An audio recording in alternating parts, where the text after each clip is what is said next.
Welcome to this session on China Startup. My name is Sherry Yan, and I'm the anchor for Bloomberg Tech Asia. And I'm really privileged to be on this stage with founders and experts from everything from deep tech to manufacturing to autonomous vehicles.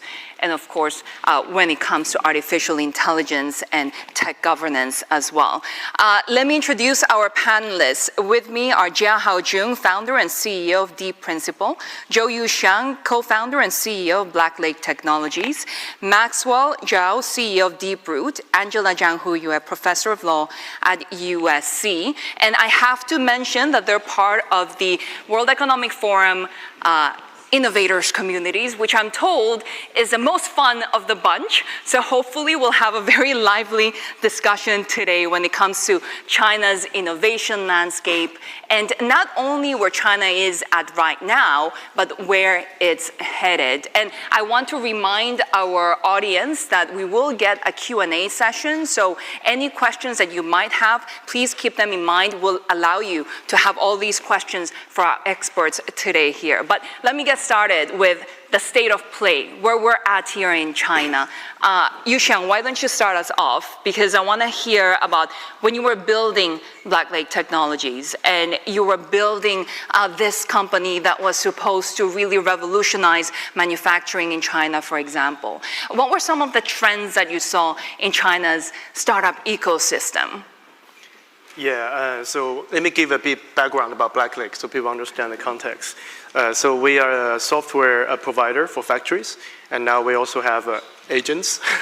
And we covered 32,000 factories in Asia so far for their digitization, shop floor collaboration process. When I founded this company, I moved to China in 2015 when like a lot of foreign returned Chinese want to be one of the successful startups. Our first project was to build Palantir in China. But the problem was, I think the data back then in the industry was not ready. The system in the lab was quite accurate, but when we actually wrote it out on the shop floor, the mom and shops are still using pencil and paper sheets to document their everyday production. So that just didn't work out. And then we quickly pivoted the company to digitization. We saw back in seven years ago, we saw cloud, IoT, those things would enable us. And also workers are using smartphones and wearable devices. So we saw a huge opportunity to allow data to drive everyday production. And on top of that idea, we started to launch Black Lake. And as of today, 2/3 of the revenue for this company contributed by SMB companies. By SMB, I'm talking about mom and pop shops, anywhere between 20 to 100 workers. They contribute a significant part of Chinese industrial GDP, but for the longest time being neglected. And those people I find most vibrant, and we somehow became their first ever software on their shop floor. So, so this kind of experience gave me maybe biased conclusion that I think China is always from village to the city, from outskirt to the core. So we are very proud that these days we serve those mom and pop shops, and as they mature, we also move into help digitize the mega factories as well. Was there openness to this sort of innovation in China's environment right now? Yeah, I think it's quite open, especially in China. I think the factories there, by cloud computing wise, I think factory adoption of cloud-based software in China was way more than our counterparts in the States and Europe. I think people sort of have this FOMO mindset. They miss the e-commerce 10, 15 years ago, and now they don't want to miss the other opportunity to digitize themselves, leveraging on the frontier technology. Hao Jun, when it comes to, of course, your company, Deep Principle, and you operate with tech platforms for chemical reactions, are you seeing that sort of openness to change in China's innovation ecosystem, and when it comes to, of course, applying some of that deep research that you have into everyday life? Yeah, So let me introduce a little bit about my company. So my name is Hao Junjia. I'm the founder and CEO of Deep Principle. And actually, we are a brand new startup. We just launched last year, like 2024 in June. Yeah, actually, we are MIT spin-off company. So we are doing is using AI, a generative AI model to discover novel catalyst and the chemical reaction. So the reason why we back to China to start this Deep Principle is because China right now, the manufacturing capacity is pretty strong. All the scientific discovery we have done, they need to have a downstream application. There's no doubt that China has best industry capacity for now. That's the reason why we don't hesitate a little bit and back to China. Maxwell, autonomous vehicles. Yeah. So, yeah, first I briefly introduce our companies. So we founded in 2019, but actually we started our startup in Silicon Valley in 2017. We're working on autonomous driving for nearly a decade. So initially, we're working on the Waymo approach using HD map, and very quickly we realized rely on HD map you cannot scaling up, especially after the ChatGPTs. That's the most biggest technology change in the past 10 years. The scanning nodes. After you realize the scanning node, that's the foundation of the recent AI, you should realize the mass productions, that's the first and most important parts. So currently we're having more than 60,000 cars already using our AI system. And in this year, we were having more than 10 car models equipped with our AI. Should be more than 200,000 car total. And with a lot of mass production cars, we saw the pre-training parts. You saw the scannings of your models, and it's become much better and better. So yeah, this is what happened. But the field that you operate in is so competitive, not only within China, but also globally. I would say the most competition is in China. Yeah. Globally, that is fine.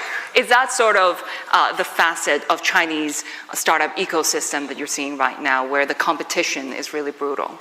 Yeah, it's especially brutal in these areas. You know, there are giants, all giants today, and we can survive in those giants. That's because our vision, tech vision, is the front compared with the competitor in China. For example, we are the first one in China to launch a mapless solutions. The first one trying to working on end-to-end, and the first one using the VLA, large multi-modality large language model on cars, and for using those technology advanced to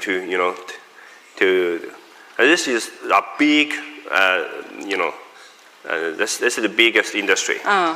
And for autonomous driving and for physical AI also. Angela, when you look at all of these founders really operating at the top level of their sectors, as a tech regulation expert and looking at the startup ecosystem, what are you seeing in terms of dynamics? Well, first of all, I don't have a company. My research is to... Me neither, so we're good. My research is to study these companies. And I mostly study big tech. And these are the little giants, so you are not my future subject. Well, what I see is the Chinese tech sector is extremely competitive, right? I mean, you cannot even say this is like ruthless competition. And now we are seeing the best, this is the fittest of the survival, and these are the best and the most disruptive players on the stage. And personally, I'm excited meeting these young, ambitious, hungry tech leaders. Does that make it really more difficult for the smaller ventures to get started, though? They're pretty small at this stage so far, though. Yeah. And they've made it this far? Yes. I mean, this is a one-year-old company, right? I mean, you just graduated from school, is what you told us. Yeah. But he's going to probably be the next Dennis Hassabis, right? So, well, we'll see. We'll wait and see, right? We want to be in your good graces for the future of your company and, of course, the research that you're doing. But it's been a difficult year for Chinese startups. I mean, venture capital has almost dried up at this point. When it comes to survival, is there anything that you've learned so far? Haojun, why don't you start us off? So I just started 1 year, maybe the senior And as we're entrepreneur saying, talk perhaps first. the most pressurized year for Chinese companies. Okay, so in my opinion, I just have several thoughts. I think the first one, and I think like you need to have like what if thinking. So normally, so if the things go smoothly, normal, and something go badly, what happening will you face on this kind of issue? And normally for the startup, we just talk about company runway. So don't be too optimistic. And also the great founder, I think you should have not only one plan. You need to think about different scenarios and different difficulties. Yusheng, you've been trying to really deal with small and medium-sized enterprises. For the past year, has there been more reception towards what you're trying to achieve, despite, of course, the challenging environment? Yeah, for us especially, I mean, these days, 5 years ago, people kind of, everyone is talking about SaaS and the cloud computing, all those, but so capital overflowed into our industry. I think a lot of companies that doesn't have product market fit, but still took a lot of capital.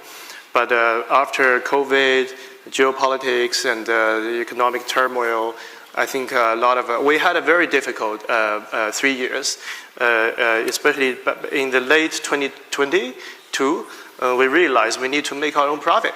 Before we were flooded with capital, we were all about research, R&D, and frontier tech and disruptive. But then we care less about profitability, the healthier financial situation of the company. So we actually made a plan back in 24 March that we want to make this company profit in the next 24 months. And happy to report we achieved that goal a few months earlier. We became a profit company in November last year.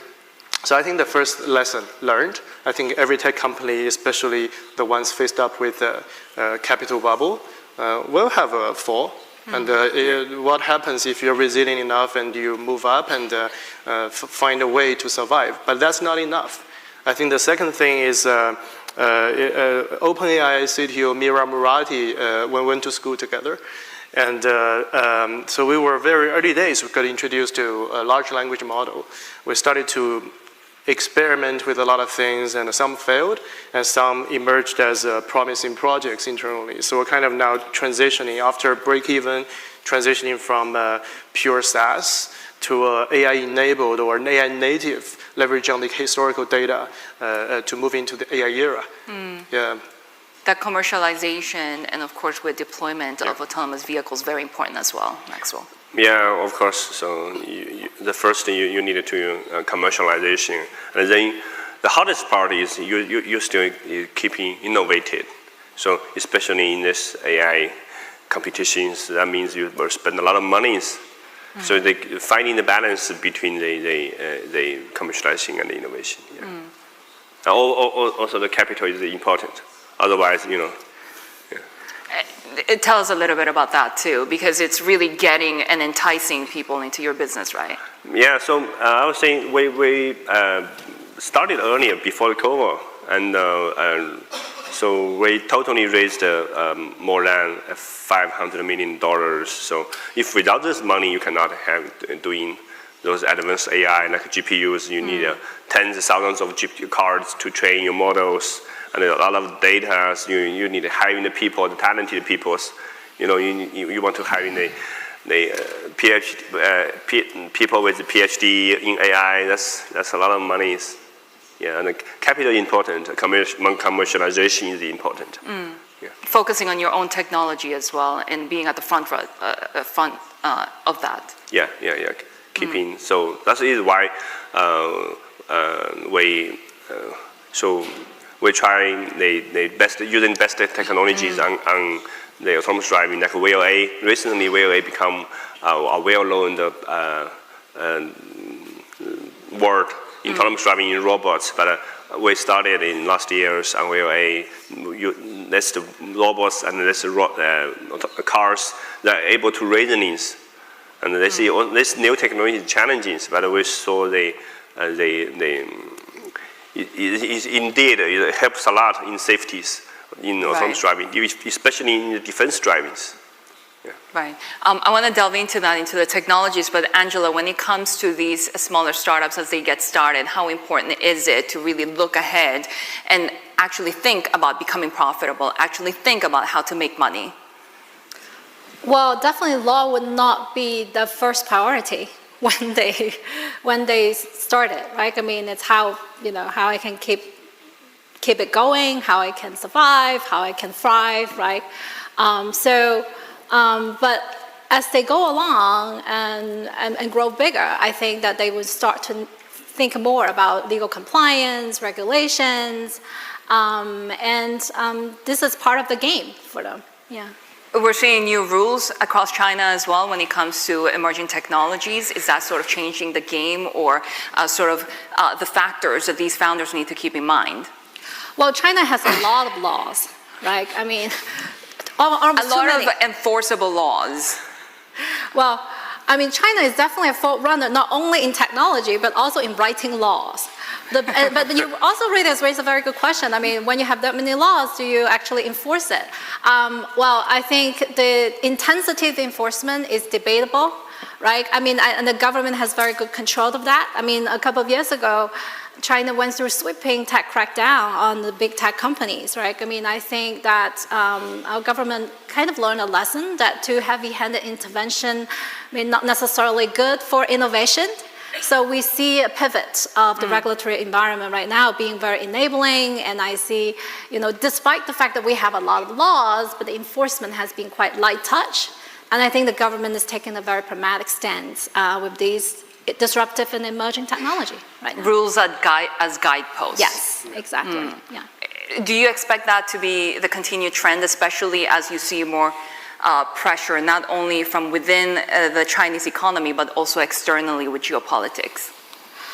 Well, geopolitics will only make Chinese government more tolerant and cautious about regulating its own technology, right? I mean, if you look across, look at what America is doing. America is not interested in regulating its own technology. It's only interested in regulating China. All the tech regulation in the US is directed towards Chinese companies, right? I mean, so it definitely will have impact on how Chinese government think about how to regulate its own technology, yeah. As founders, do you feel that you've been helped by the fact that Beijing is really trying to make China into a tech powerhouse? Yuxiang, for example, you're doing what the Chinese government has tried to do, make the world's factory into a tech powerhouse. And basically, you're taking factories, digitalizing them, taking them to the next level. This focus on this shift as a government strategy, is that a benefit to you? Well, first of all, I have to comment that the Palantir startup we incubated in Beijing. Beijing is great but then we moved to Shanghai. I think Shanghai is more about how do you integrate tech into industry use. I think Beijing is about hard tech foundation technology. So Shanghai government actually, especially post-COVID, a lot of government officials acted as ambassadors. Like I was in this group, Gongshangli, it's like basically a lot of business people together, but it's a semi-government organization.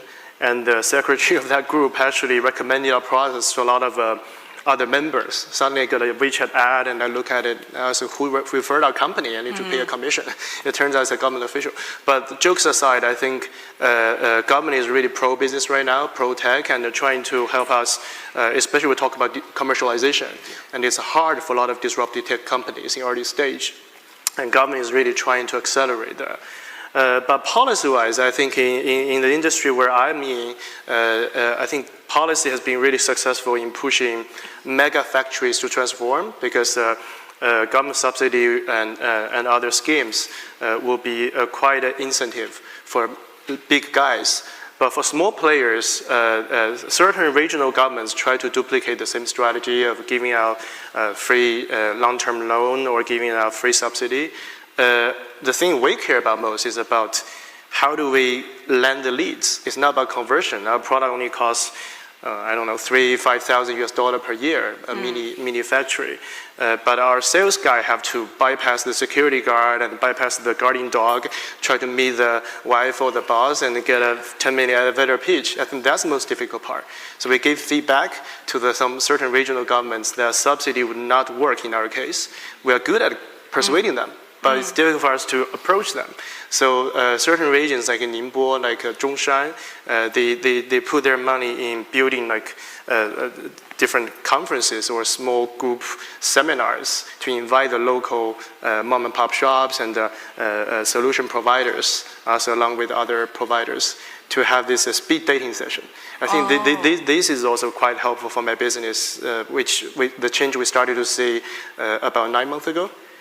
The government really helping you with the access is what you're saying? Yeah, with customer lending and stuff. SMEs, how big of a deal are they into the Chinese economy and into your business? Are they sort of the hidden treasure that we haven't really tackled?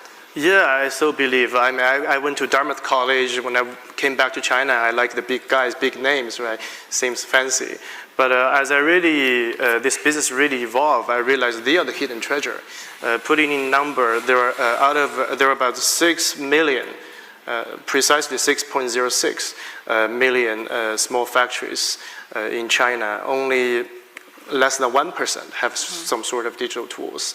And for the medium to large companies, about 500,000. So it's disproportional in terms of tech penetration.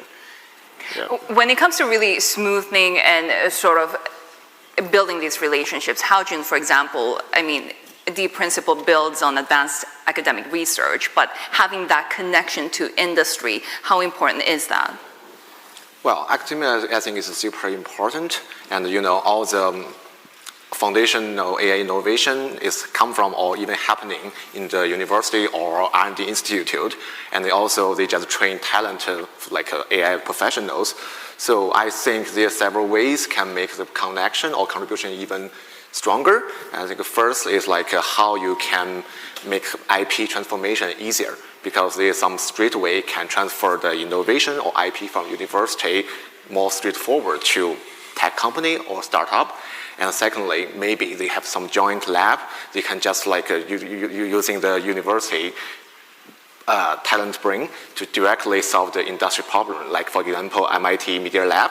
And also, if without our scientific work we have done at MIT, there won't exist of our company. Yeah. Is that a dynamic market in China for all of those connections? Yeah, I think so. Chinese university learn a lot from the one in the United States or Europe. So they do a similar thing. Yeah, I saw a lot of universities just doing the similar things right now. Angela, when we think about China, we think a lot about innovation, but very much state-controlled. Is that a correct perception? Well, definitely misleading, right? I mean, look at all the three companies here, right? I mean, they are, none of them is state-driven, although, people tend to have the perception that everything is top-down in China and have the government dominate everything and state-driven everything. But in reality, I mean, these three entrepreneurs, they need to run the day-to-day business, they need to control everything, or have significant autonomy in deciding how to deploy the technology, how to move things forward. I do think that the most innovative, most dynamic energy coming out of China are from these, startups and the private entrepreneurships. Yeah. When it comes to really, go ahead. Oh, I have a small question, Angela. So do you think the please ask he's taking away your job? Okay, I just jump in the question. Yes. So do you think the disruptive innovations is just top down or bottom up, and what's the difference between the two ways approaches? Well, I mean, I think both ways can potentially work, but I do think the bottom up is more. More fascinating. Just think about DeepSeek, right? I mean, even the DeepSeek's emergence have surprised the Chinese government. It used to be a quantum trading firm until a few years ago and pivot to AI training, right? I mean, so there's a lot of randomness in innovation that you just cannot plan in advance. But I sort of have my take on that question. I think government can play a significant deal in acceleration. Like for us, we were incubated in by ourselves, writing codes on the shop floor, blah blah. And but we got accelerated by Microsoft Accelerator. They introduced us to like large clients, which we could not possibly approach at all. So I think for the product market fit stage, I think government should let the pure market force, right? You need to survive by yourself. Your tech needs to solve real problems. But in terms of once you proved you're validated by the market, but how do you get to known by a wider range? I think a government can certainly play a great deal in that, just like Microsoft Accelerator. You have partnerships with Honeywell as well and SAP and others. Hao Jun, do you have anything to add? I just like following a question on that. So as you know, as you mentioned DeepSeek, so if OpenAI does not prove the transformer works well for large model, how do you think the DeepSeek will go in? But I think if you have a specific arm or goal, so if top-down may be a better choice. Is that correct? Well, I do think that DeepSeek has succeeded at the product diffusion stage, not at the invention adoption phase, right? I mean, and this is what Chinese companies are good at, right? China's companies are very good at scaling, at cutting costs, making things very efficient, right? I mean, but you're different though, right? You are at the invention stage and adoption stage. You are going to be the next Dennis Hassabis, right? I mean, your company might become a next Google DeepMind. Who knows, right? I mean, so I think you're slightly different from other Chinese tech startups. What about in the autonomous driving sector? Autonomous driving, I would say that's the different, especially this is safety critical applications.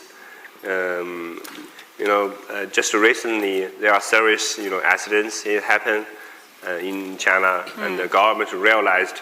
So this industry has to be regulated, and most likely they will have a strong regulation next year to regulate the autonomous driving. So the people, I was saying, selling a cell phone and selling cars is different. If you have an app with a crash, you can just reboot it. But for cars, that's terrible. So I was saying this is good, especially for the safety critical applications. Like the minimum, so for example, you need to pass this minimum requirements, and you cannot advertising your functions, right? But like for the digital AI, that is fine, right? You just asking any questions and versus wrong, that is fine. Well, some critics would argue with that, especially with the privacy risks and all of that. But Maxwell, when it comes to autonomous driving, it's very interesting because you talk about the importance of regulation and safety, but at the same time not stifling innovation in a place like China that has actually led the sector globally. Yeah. So what were the key enablers that actually achieved the right balance there? I was saying, so first, why China is leading this part. I was saying, everybody knows China is leading this manufacturing. He's actually manufacturing nearly over 50%. So working on the digital, physical AI. Physical AI, first you need data. But how you get data? You need to manufacture this, like cars, like robots. That's the first step. So that's the needing, since China is manufacturing a lot of EVs. I would say needing EVs, that's the prerequisite of autonomous driving, right? Currently, all these cars is capable of driving by itself. Most of them are EV cars. That's because they have better drive-by-wire system, right? This battery power is more efficient to control by computers, and I was saying the China has their special strength is on physical AI, and of course they has to be regulated. Right. It has to be regulated. Yeah, that is my opinion. And a reminder to our audience that you can start thinking about the questions since we'll get to the Q&A, but just adding to the regulation in China, of course, you are trying to expand globally as well. You have road tests in Germany, you're talking to Japanese and South Korean potential partners as well. How do you fit into the global competition, and what are some of the challenges there? Yeah, the first is, since it's data-driven, AI-driven, you need data. Right, the security is data privacy. So you have to follow the local rules, follow the regulations. So all the data they will be, stored in the countries. You cannot, transfer your data outside and training your model. That is not allowed. So collecting data. But since recently the model become more and more generalized. For example, we test our vehicle in German that is using purely China models. We don't, in the first step, we don't use any data from Germany to train your models, but it drives well. But for the next step, you know, we were using the local data, and you set up your local clouds, you know, train, annotation, training the local clouds, and deploy. This has to be, you know, controlled by the local government. Yeah. Haojun, when it comes to artificial intelligence, really globally, it seems to be very much splintering. I mean, you have different regulations, you have different markets, you have different capabilities as well. Do you think about the future when you're thinking about global AI competition and how you fit into the picture? Yeah, I think for AI competition globally, there have like several approaches. I think first, if you are doing like very horizontal models, like a foundation model, like for large language model, and the model performance itself is the key because it needs to generalize to cross different disciplines or cross different domains. But however, like for us, we are in the, for example, you in material science or healthcare, the data itself may be very critical. Even compared more important than the intrinsic model performance because the availability or quantity of this kind of domain data. Yeah, for us, we just using, for example, our name, Deep Principle. Deep, everybody knows that you do using deep learning. You are AI company. But for principle, that means first principle calculation. Most people have ever heard like first model thinking, but we just using first principle calculation to solve the Schrodinger equation of different molecular or materials. We can use that data as first principle data to train our model. I think that's something we have like advantage in the competitiveness. What about when it comes to manufacturing and really, as you mentioned earlier, partnering with global companies as well? Well, I think under such geopolitical pressure, our collaboration with American companies have significantly dropped. Yeah. But but with the European companies, they are quickly picking up. Like recently, we collaborate with the Siemens. We used to have head-on-head competition, but their chairman in China, Dr. Xiao Song, has been very open-minded, and he approached me first, and then we can actually collaborate together. I think one of the Siemens employees there, Wan Bing, he also facilitated that collaboration. We now work with Siemens because our mom and pop shop digital tool, we have all the real-time data, and in certain industries, they are doing exports, and they have to do carbon emission reporting to the customs, especially in Europe. But it's difficult to calculate. Before, they have to hire a consultant. Each order costs about $3,000 to $5,000 each reporting. But now we work with Siemens. We co-incubated this product called Seagreen, combined with Black Lake's data, and they have the data bank with the emission data and with AI agent in between. We generate report on 5 kwai. So less than $1. So this is how cross-border collaboration, I think, is still happening and even going stronger. Yeah, with European countries. Yeah, European. Yeah. Go ahead, Maxwell. I know you. Yeah, European and the South. The Asian companies. So they are open-minded. You know, we working together with new technologies. How do you allay concerns if you want to expand elsewhere? How to expand. First is, you know, since the most demands for autonomous driving is happening in China right now. So normally they were having in China for China solutions. And for the next step, I would say maybe 3 years later, probably they should could happens is in China for global. Angela, this sort of geopolitical aspect of the conversation really restrict what very innovative Chinese companies can do? In the short term, it will have some impact.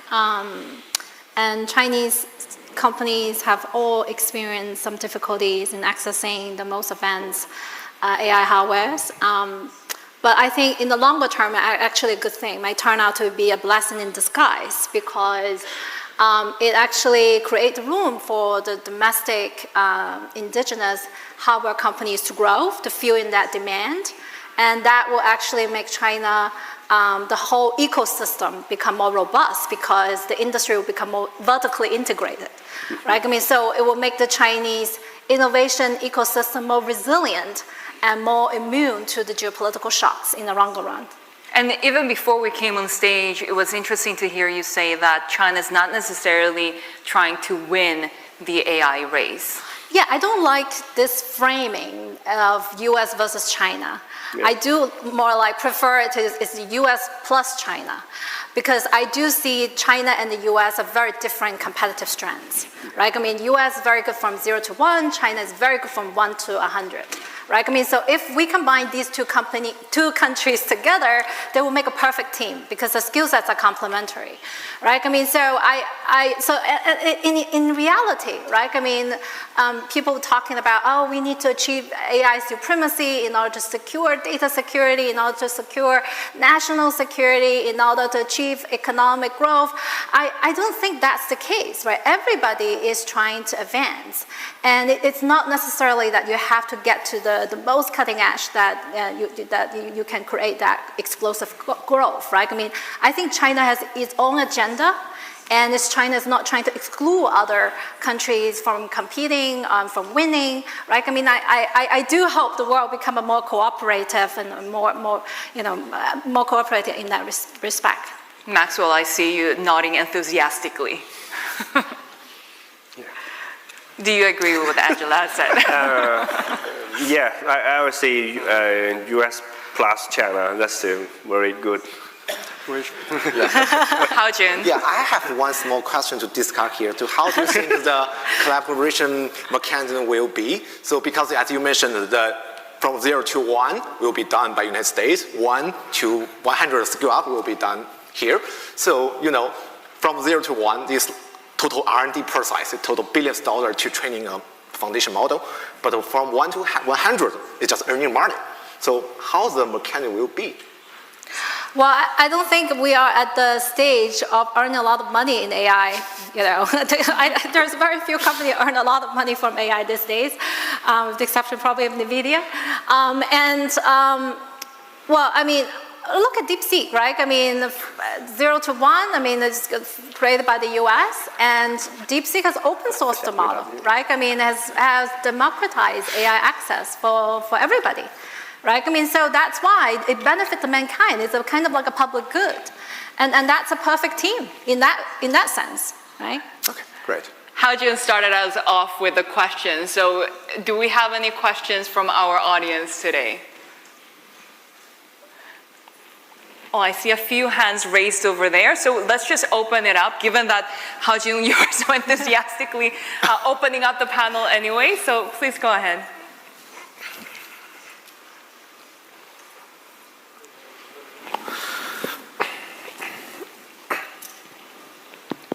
Hello.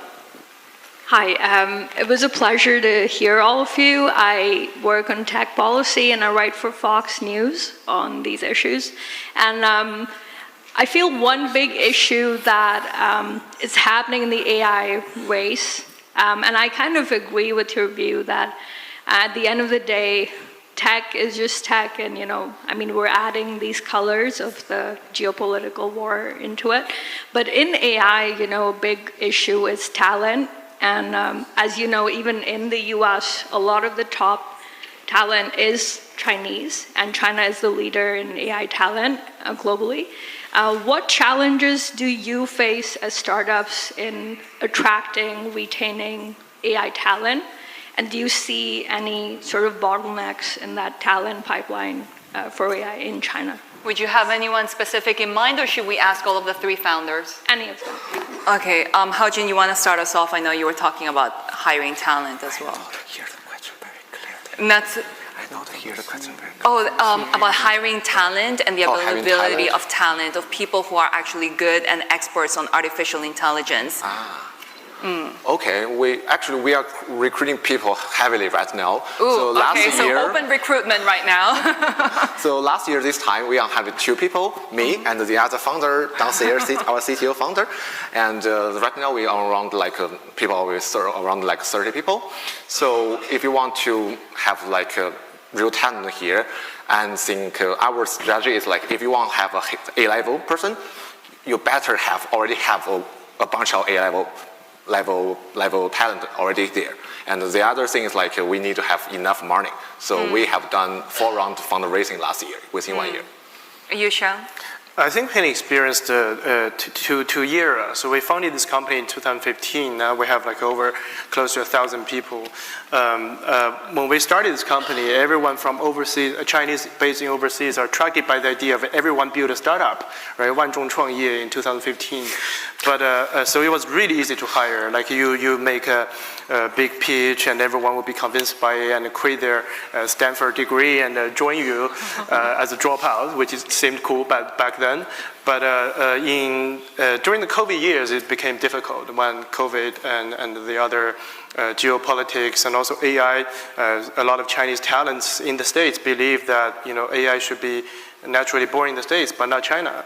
After DeepSeek moment, I think things started to change a little bit. People feel, okay, China has their way of pushing for the AI and a grassroots level. Now we have DeepSeek without much funding. So I would say some very visionary Chinese these days are hesitating now. Should I stay in the US or should I join China just like 10 years ago when we returned to China? But the other thing is, I think government also providing some incentives. Like in Shanghai, the hukou became a difficult issue. But these days, if you return to Shanghai from the top, I think 100 or 150, I don't remember exact number, the rank, you can automatically get a hukou.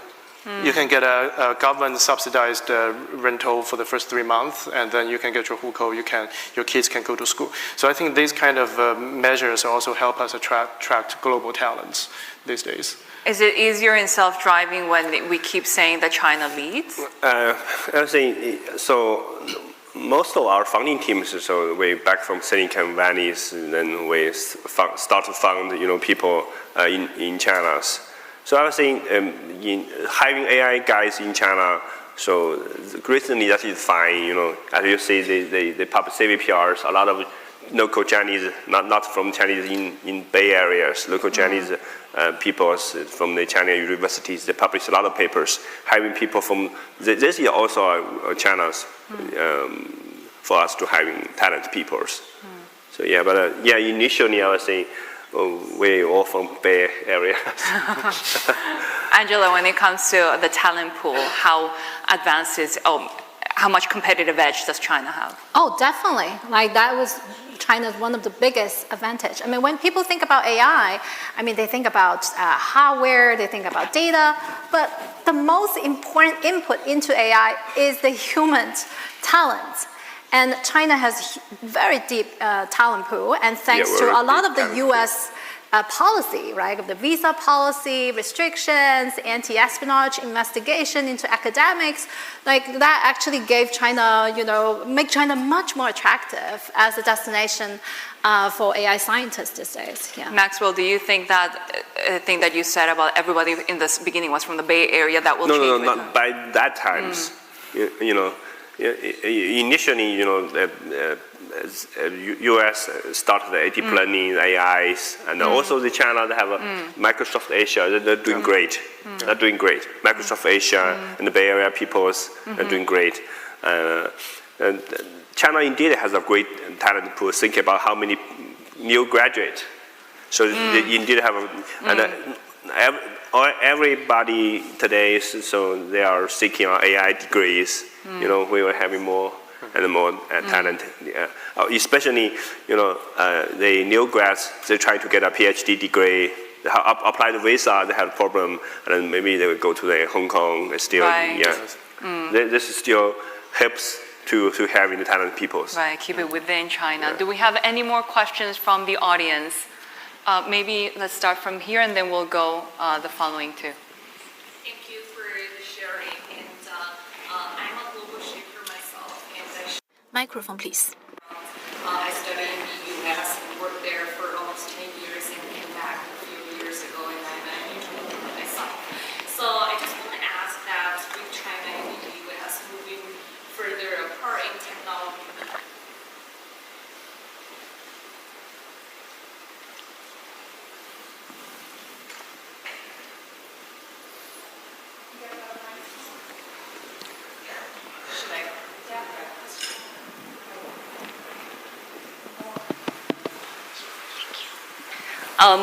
So how do you keep your company connected to the global knowledge and the networks, but while staying very competitive in the local Chinese market? And also, do you see the value in working with the US partnerships or investors these days?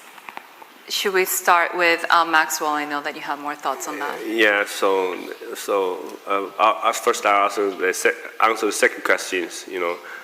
Working with the U.S. investor, does it become hard? So almost impossible recently. Yeah, so that is so sad. Yeah, that is so sad. When it comes to the connection.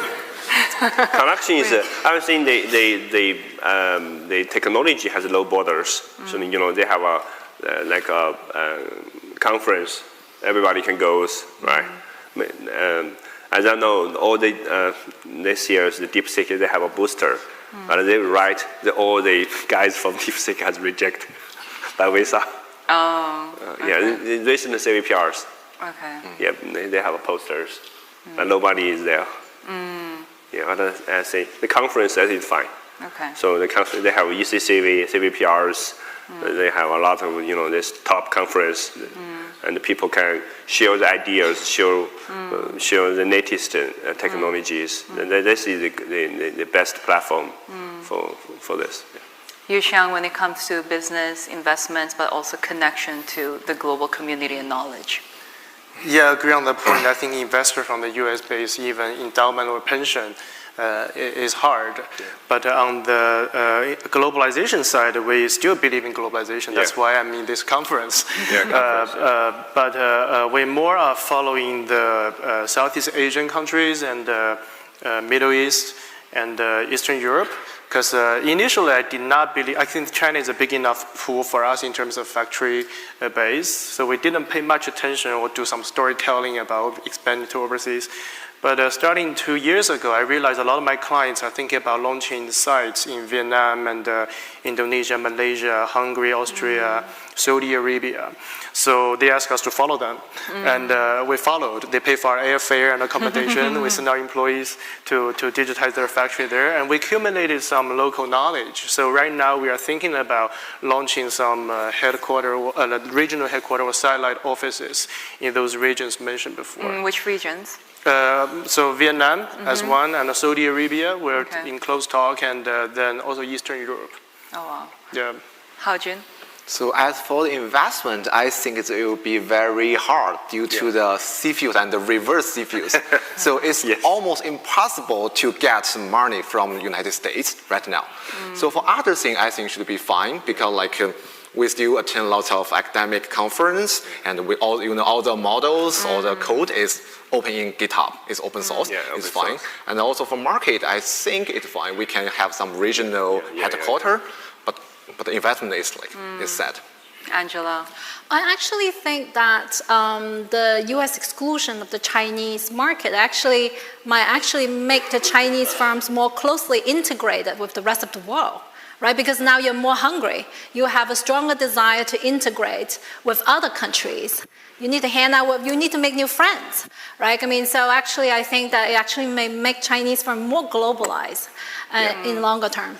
Yeah, Maxwell kept saying it's so sad, but at the same time, you're working with European countries, right? And other Asian countries.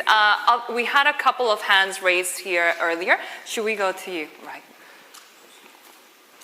Hey, thank you guys for a very interesting conversation. I'm also an AI startup founder out of Israel. And I was curious, you clearly are exceptional. But speaking of the whole Chinese ecosystem, are the startups here more focused on the internal market or on the going outside of China as well? And one more question about geopolitics, and how it affects your mood. And do you guys agree with what Angela said, that it might be a blessing for creating a more vertically integrated China? Or maybe you feel that if your product is like exceptionally good, no one's going to care where it comes from, and that's also an interesting challenge to solve. Like, how do you address it, like on a personal level? Well, Maxwell just told us that he's very sad. So, would you want to start us off? Yeah. Again? Yes. About how sad you are, and if you expect more vertical integration and the prioritization of perhaps domestic business as opposed to external. Yeah, I was saying for autonomous driving, our first priority is domestic. That's because of customer demands. Currently, the Chinese market, the demands is in China. So currently, it is hard to sell a car without autonomous driving for the price more than $20,000. So, and for the global market, there's customer, they might takes time. They are willing to pay for this. So, but undoubtedly, the market itself is the same. We're just trying to use the technology to earn the money. Yeah, and they are already doing very great South Asia. Yeah, tell us about that. Well, I think we are more on the opportunistic basis. I think we are ready whenever the rest of the world is ready. So whenever there's opportunity in Vietnam and Saudi Arabia, we will be able to launch our products there. Even to Israel, there's one Israel company doing cosmetics approached us recently. Yeah. What's the time frame? You mean Israel? Yeah, Israel, and also maybe after the war. Yes, let that settle. What about Saudi Arabia and Vietnam? Hopefully in the next 1 to 2 years. Because we already have some projects going on. We just fly our employees there. But we want to partner with some local partners to launch a more full setup team on the ground. How, June, the ratio of how much you're looking at domestic economy being enough to more global clients? Okay. Right now, we just have some domestic customer and also some customer from Europe. But for long term, we will more focus on the customer in China. And also, our goal is using AI to make materials so that involve production. So this is only can be done in China for now. That's the reason we from United States back to China, because we just don't want to just make some R&D tools for the material industry. But Angela, and also adding the context of, we've already talked about how brutal the domestic environment is. What's it going to take for these startups to actually be successful?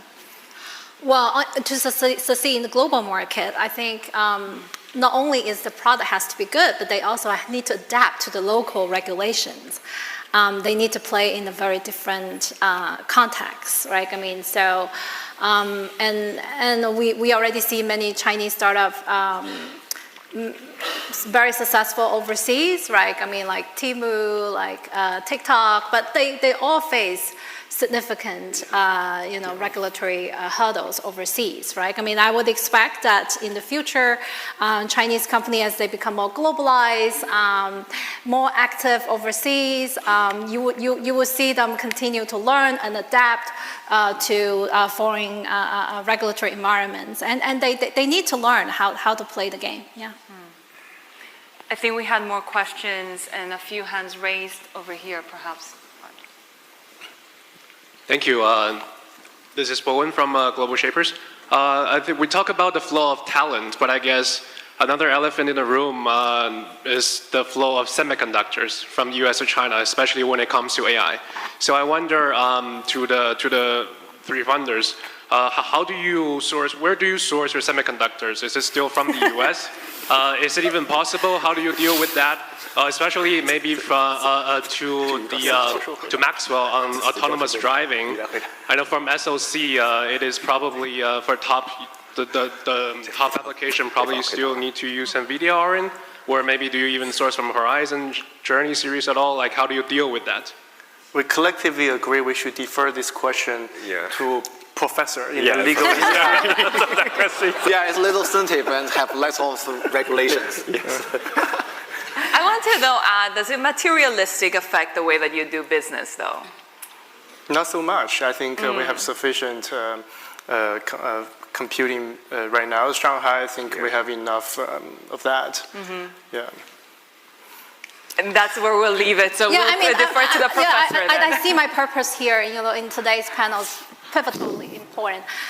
So, look, I mean, these Chinese, there are a lot of restrictions on Chinese companies accessing the most advanced AI chips from the United States. However, I mean, if you look at the status in China right now, I mean, it doesn't seem to have creates real impact. I mean, I have to say, from the U.S. standpoint, it looks like, high cost, very little gains, where in the Chinese context, it doesn't seem to have impulse, just a small stumbling block, but it's not like, a big impediment to their development. And that's why these companies continue to survive and thrive in the Chinese market, right? We have the AI dragons, we have the AI tigers as well. Yeah, exactly. And by the way, go back to what I'm saying. I mean, look, and this create a lot of demand for the indigenous hardware companies in China, like Huawei is doing phenomenally well. Even Xiaomi has done phenomenally well with the hardware design. So this is going to just create more opportunities for Chinese hardware companies in the future. We'll probably have time for one more question, and I see one hand there. Hi, I'm venture capitalist from Seoul, and also I'm global shaper. I want to ask you about the flow of capital a little more. So I'd like to have the glimpse of the landscape of the capital market, particularly the IPO market in China, and also whether I believe there should be a huge inflow of capital to Chinese deep tech market, but if there's some bottleneck, you can elaborate a little more? When it comes to capital inflows into tech funding and all of that, especially towards an IPO market, and whether you're seeing any challenges or bottlenecks in that space. Any strong thoughts, Maxwell, perhaps? I was saying, yes, the Hong Kong IPO recently, a lot of IPOs in Hong Kong, that is pretty well. I think, they will find a way, for the IPO, for the capitals.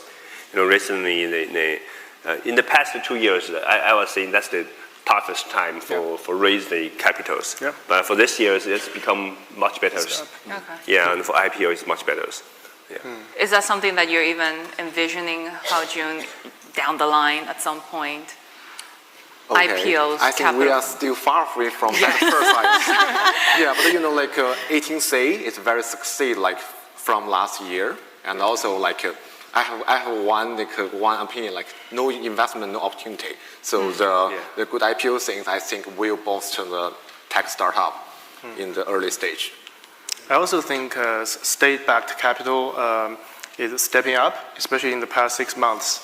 I think government is actively changing the way they evaluate government investors, which previously they were evaluated on a single project basis. If it failed, bankrupted, the person will be interrogated. Yeah. But these days, I think it's more evaluated on a fund basis. Take Shanghai, for example. There were 30 billion independent. Each fund is about 30 billion RMB size, launched recently, trying to back the hard tech or frontier tech technology. Angela, is that what we're seeing in the ecosystem right now, given that self-funding is pretty sufficient so far as well? Well, I don't know necessarily. Not pretty sufficient. Yes, they are called a steer fund. The idea is they steer and then some others will follow. Okay. But it's become better in the past 6 months. It's much better compared with last year. Yes. Last year, maybe only few large language model company raise money. The rest of the no money. Even some U.S. investors started to have some conversation. Even though we may not be willing to take especially DeepSeek. DeepSeek is us. Right. Has that changed the game, sort of? I totally think that DeepSeek has changed the game. It's not just about the technology. It's about changing the sentiments, changing investor sentiments towards Chinese tech, and that people start to pay more attention to what you guys are doing, right? I mean, I think that's very important. I think we have just 1 minute left. I do want to throw out the biggest opportunity for the Chinese innovation landscape, just 15 seconds each, top of mind for you as we wrap up this panel. Should we start with you, Angela? Well, I do think the Chinese regulatory environment currently is very good for the tech startups. It's very enabling, very nurturing, and very pro-growth. And I think that that will continue to be the case in the next few years. Yeah. Hao-Jun? I'm very optimistic, so I think there's lots of opportunities. So be brave and enjoy the whole game. Okay, enjoy. Yuxiang? Yeah, I think more than for the big clients, I think the frontier tech, especially large language model, will benefit more the grassroots factories. Maxwell? Yeah, so I strongly believe China has the better opportunities on physical AIs and the capital, and this is become much better in recent years. And we believe, we can do something good, not just beneficial to the customer in China, also we can benefit the customer globally. Yeah. Guys, thank you so much for your insights today, and we really want to leave this conversation on that optimistic, positive note. Great to have you with us, and thank you so much for joining us for this session.